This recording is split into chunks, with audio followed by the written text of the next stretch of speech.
नमस्कार दोस्तों, मैं हूं रवीश कुमार और आज की कहानी इतनी दिलचस्प है कि सुनकर आपकी चाय ठंडी हो जाएगी, मोबाइल की बैटरी गर्म हो जाएगी और पड़ोसी कहेगा भाई टीवी में कुछ आया क्या। क्योंकि आज हम बात करेंगे उपराष्ट्रपति चुनाव की उस बड़ी धांधली की जिस पर गोदी मीडिया ने चुप्पी साध रखी है। ये सब आपको बताएंगे, लेकिन पहले वीडियो को लाइक कर दीजिए, आलस मत दिखाइए, गोदी मीडिया के एंकर नहीं है आप। और कमेंट में बताएं कहां से देख रहे हैं आप। आइए अब आगे बढ़ते हैं। दोस्तों जरा सोचिए, कांग्रेस के 315 सांसदों ने वोट डाला, लेकिन रिजल्ट में सामने आए सिर्फ 300 वोट, यानी 15 वोट ऐसे गायब जैसे गर्मियों में दिल्ली की बिजली। सवाल उठता है, क्या ये 15 वोट सच में अवैध थे या किसी ने रात के अंधेरे में इन्हें हवा कर दिया? और सबसे बड़ा सवाल, क्या अब ये चुनाव रद्द हो सकता है? देखिए दोस्तों, तस्वीरें आपके सामने हैं। मोदी जी, अमित शाह, जेपी नड्डा और पूरा एनडीए का जमावड़ा वोट डाल रहा है। और यही लोग राहुल गांधी पर तंज कसते थे कि ईवीएम हटाओ, बैलेट पेपर लाओ। अब जब उपराष्ट्रपति चुनाव बैलेट पेपर से हुआ तो सब चुप क्यों हैं? अब किसी को दिक्कत नहीं? वाह भाई वाह, इसको कहते हैं थूक कर चाटना। दोस्तों सवाल बड़ा साफ है, जब जनता पूछती है कि चुनाव ईवीएम से क्यों, तो भाजपा वाले गुस्से में आ जाते हैं, लेकिन जब बात उनकी अपनी कुर्सी की आती है तो वहीं भाजपा बैलेट पेपर पर पूरी श्रद्धा से टिक्का लगा रही है। तो क्या अब इनको बैलेट पेपर से कोई तकलीफ नहीं? अब मैं आपसे पूछना चाहता हूं, क्या ये दोहरा चरित्र नहीं है? और आप क्या सोचते हैं कमेंट में जरूर लिखिए। चलो अब आते हैं असली कहानी पर।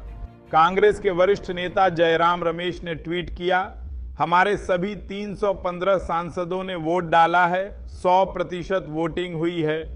लेकिन जब रिजल्ट आया तो इंडिया गठबंधन को मिले सिर्फ 300 वोट, यानी पूरे 15 वोट गायब। अब सवाल ये है, क्या ये सारे के सारे 15 वोट कांग्रेस और इंडिया गठबंधन के ही रद्द हुए? दोस्तों ये तो सीधा सीधा लोकतंत्र पर हमला है। और गौर कीजिए, रिजल्ट ऐसा आया, 452 वोट एनडीए के खाते में, 300 वोट इंडिया के खाते में और 15 वोट रद्द, यानी एनडीए जीता लेकिन मुश्किल से। अब यहां मजेदार बात सुनिए, एनडीए के पास कुल वोट पड़े 452, लेकिन उसके पास असली सपोर्ट सिर्फ 438 सांसदों का था, यानी 14 वोट ज्यादा कहां से आ गए? मतलब यहां भी क्रॉस कनेक्शन हुआ और विपक्ष के 15 वोट गायब। वाह क्या खेला है। दोस्तों ये वही भाजपा है जिसने पिछले उपराष्ट्रपति चुनाव में जगदीप धनखड़ को 246 वोटों से जितवाया था, लेकिन इस बार उनके उम्मीदवार सीपी राधाकृष्णन जीते सिर्फ 152 वोटों से, यानी आधी ताकत गई पानी में। साफ है, भाजपा की पीठ में गठबंधन का ऑक्सीजन सिलेंडर न हो तो ये सांस भी नहीं ले सकते। और अब आते हैं मजेदार हिस्से पर। चुनाव परिणाम की घोषणा किसने की?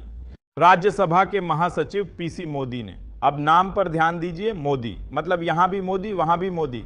अब जनता पूछ रही है, भाई ये कैसा संयोग है कि जहां जहां चुनाव आता है वहां वहां मोदी नाम के लोग खड़े मिल जाते हैं? अब जरा इस गणित पर गौर कीजिए। संसद में कुल 781 सांसद हैं, उसमें से 767 ने वोट डाला, 15 वोट रद्द हो गए, 12 सांसद अनुपस्थित रहे। बीआरएस, बीजेडी और अकाली दल वोटिंग से दूर रहे, यानी मोदी जी और अमित शाह तमाम कोशिशों के बावजूद पूरे नंबर नहीं ला पाए। अब आते हैं उस धमाकेदार मोड़ पर जहां कहानी और दिलचस्प हो जाती है। कांग्रेस के अंदर अब चर्चा चल रही है कि अगली बार अगर भाजपा को असली टक्कर देनी है तो किसी ऐसे चेहरे को मैदान में उतारना होगा जो सीधा मोदी शाह की नींद उड़ाए। और दोस्तों यहां नाम आ रहा है असदुद्दीन ओवैसी का। सोचिए जरा, अगर ओवैसी उपराष्ट्रपति के उम्मीदवार बनते हैं तो भाजपा का क्या हाल होगा? वही ओवैसी जिन पर भाजपा बार बार आरोप लगाती है कि वे मुस्लिम वोट बैंक की राजनीति करते हैं, अगर कांग्रेस उन्हें नॉमिनेट करती है तो भाजपा की पूरी रणनीति हिल जाएगी। दोस्तों ओवैसी का नाम आते ही गोदी मीडिया को अपच हो जाएगा। स्टूडियो में एंकर चीखेंगे, ये देश विरोधी ताकतों का मिलन है, और भाजपा के प्रवक्ता कहेंगे ये तो सीधा पाकिस्तान से कनेक्शन है। लेकिन सच्चाई ये है कि ओवैसी अगर उम्मीदवार बनते हैं तो अल्पसंख्यक, पिछड़े और हाशिए पर खड़े लोगों को आवाज मिलेगी। अब आप सोच रहे होंगे, क्या कांग्रेस सच में ओवैसी को नॉमिनेट करेगी? दोस्तों राजनीति में कुछ भी नामुमकिन नहीं, और मौजूदा हालात देखकर लगता है कि कांग्रेस और इंडिया गठबंधन ऐसा दांव चल भी सकते हैं, लेकिन यहां पर तंज भी बनता है। सोचिए, भाजपा वाले कहेंगे देखो देखो, कांग्रेस ने ओवैसी को खड़ा कर दिया, अब देश टूट जाएगा। अरे भाई, देश इतने आसान से टूटने वाला नहीं। अगर देश ईवीएम के झटकों से, महंगाई की मार से, बेरोजगारी की आग से नहीं टूटा तो किसी के नॉमिनेशन से भी नहीं टूटेगा। तो दोस्तों, अब कहानी यहां से और सस्पेंस वाली हो जाती है। क्या ओवैसी अगले उपराष्ट्रपति हो सकते हैं? क्या कांग्रेस सच में ऐसा रिस्क लेगी? और अगर लेगी तो भाजपा का क्या होगा? दोस्तों, कहानी अब और रोमांचक हो चुकी है, क्योंकि खेल सिर्फ 15 वोट का नहीं है, खेल उस भरोसे का है जिस पर लोकतंत्र टिका है। अब आप सोचिए, संसद जैसा ऊंचा मंच जहां देश की किस्मत के फैसले होते हैं, वहां भी अगर धांधली की बू आने लगे तो आम जनता कैसे यकीन करेगी कि उनका एक एक वोट सुरक्षित है? चलिए पहले इन 15 वोटों की रहस्यमयी गुमशुदगी पर चर्चा करते हैं। नियम के मुताबिक वोट डालना बच्चों का खेल था। एक स्लिप थी, ऊपर नीचे नाम थे और पेन से टिक लगाना था। न ठप्पा न स्याही का झंझट।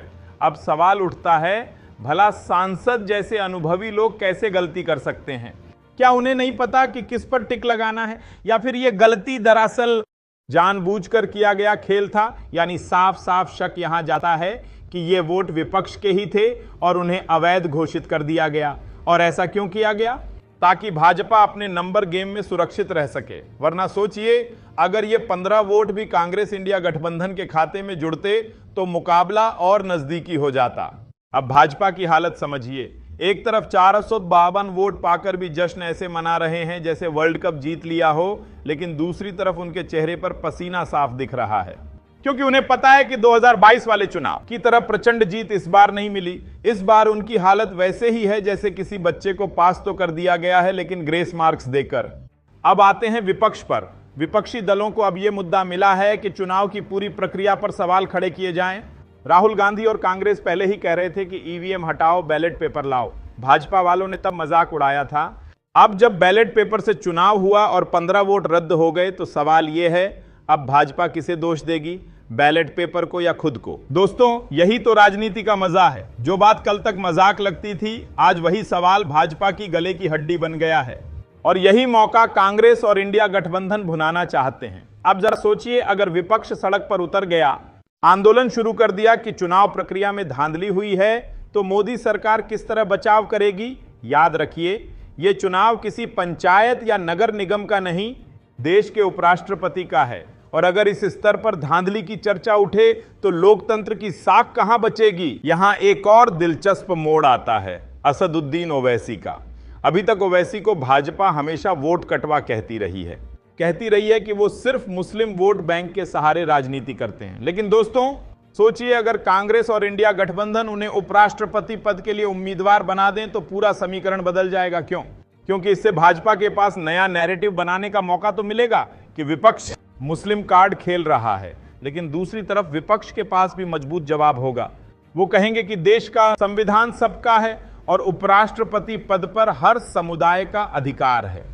और इस तरह से विपक्ष एक बड़ा राजनीतिक मैसेज देगा कि वो अल्पसंख्यकों को बराबरी का हक दिलाना चाहता है। अब आप सोचिए, ओवैसी का चेहरा अगर टीवी स्क्रीन पर उपराष्ट्रपति पद के उम्मीदवार के तौर पर आए तो भाजपा के दफ्तरों में कितनी घबराहट होगी। गोदी मीडिया के स्टूडियो में तो एंकरों की चीख सुनाई देगी, देश खतरे में है, अब तो कांग्रेस पाकिस्तान भेजना चाहती है। और भाजपा प्रवक्ता वही पुराना राग अलापेंगे, देश तोड़ने वाली ताकतें, टुकड़े टुकड़े गैंग। लेकिन दोस्तों, यहां पर एक तंज तो बनता है। भाजपा को जब सत्ता चाहिए होती है तो वो किसी भी पार्टी से गठबंधन कर लेती है। बीजेडी, अकाली दल, बीआरएस, किसी के भी दरवाजे पर जाकर दस्तक देती है। लेकिन जब बात विपक्ष की आती है तो वही भाजपा दूसरों को देशद्रोही बताने लगती है। वाह री राजनीति! इसे कहते हैं एक ही सिक्के के दो पहलू और दोनों पर चेहरा मोदी जी का ही। अब मुद्दे की बात करते हैं। अगर ये 15 वोट विपक्ष के रद्द हुए हैं तो कांग्रेस और इंडिया गठबंधन कोर्ट जा सकते हैं, चुनाव रद्द करने की मांग कर सकते हैं। और अगर मामला कोर्ट तक गया तो भाजपा की मुश्किलें और बढ़ जाएंगी, क्योंकि कोर्ट में बैलेट पेपर का रिकॉर्ड मौजूद होगा और वहां साफ हो जाएगा कि गलती कहां हुई। दोस्तों, ये लड़ाई सिर्फ कांग्रेस बनाम भाजपा की नहीं है, ये लड़ाई है लोकतंत्र के सम्मान की। और अगर इस लड़ाई में विपक्ष मजबूत होकर खड़ा होता है तो आने वाले दिनों में भाजपा को और भी झटके लग सकते हैं। अब बात करते हैं जनता की।